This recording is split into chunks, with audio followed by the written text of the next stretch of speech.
That breaking news, a number of people in custody after a police standoff turned into a SWAT situation. That continues at this hour in City Heights. Good evening and thank you for joining us. I'm Carlo Cicchetto. And I'm Barbara Lee Edwards. This all started around 11 o'clock this morning when San Diego police tried to arrest a number of robbery suspects in City Heights. Tonight, roads remain closed in the area around the 3600 block of University Avenue between the 805 and 15 freeways. News 8's Brandon Lewis is there live with this breaking news alert. Brandon? Yeah, Carlo and Barbara Lee, we are here. We're actually zoomed in right at the base of this stairwell because we saw the suspect exiting just seconds ago from an upstairs apartment with his hands raised.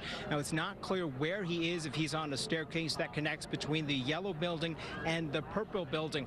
This follows a very intense, hours-long standoff.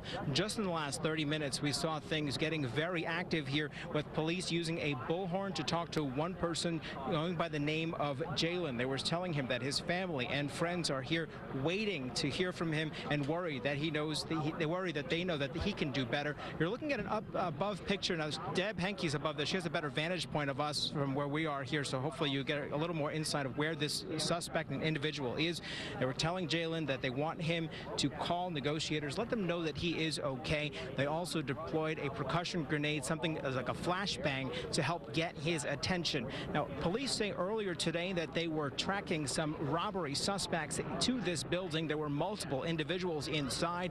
Let's listen in as we hear some banging from police just before three other suspects turned themselves in about 3 hours into this.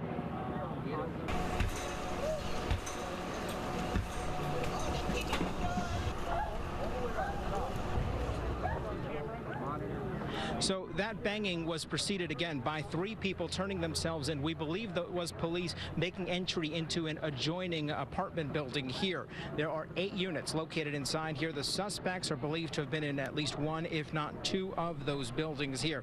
Now, at this point, police are not telling us how many suspects in total that they were pursuing. We know that they arrested 3 people earlier today. They also arrested several others when this all started about 1 o'clock. So we're talking at this point about a half dozen or so people.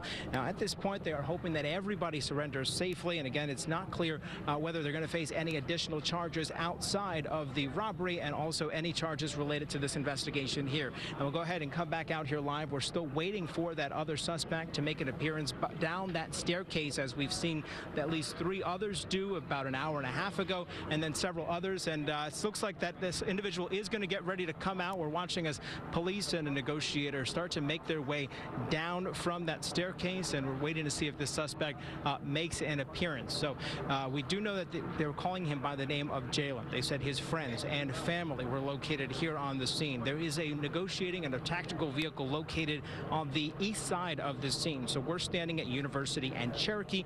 The east side of the scene, that's where all those vehicles were located, and likely any family members and residents who were here. Police spent hours going door to door in this 8-unit apartment building, helping to make sure that all the residents got out safely. They sent robots and canines and trying to make sure that everyone is as safe as possible. Now, we don't know at this point the robbery that was connected that he was connected to at this point. So it looks like the suspect might be walking down. We see him walking very far down in the distance toward that negotiating vehicle that was down there. So again, police spent a considerable amount of time out here, a bit of a sigh of relief here. And what we normally see in this case is they'll go door to door, making sure that there is nobody else inside of that building. But again, at this point, so far, it looks like things are coming to a very peaceful end, and we'll give you another update for you in just a little bit as soon as we get some official word from the San Diego Police Department. That's the very latest out here. We'll go ahead and send things right back to you guys in the studio.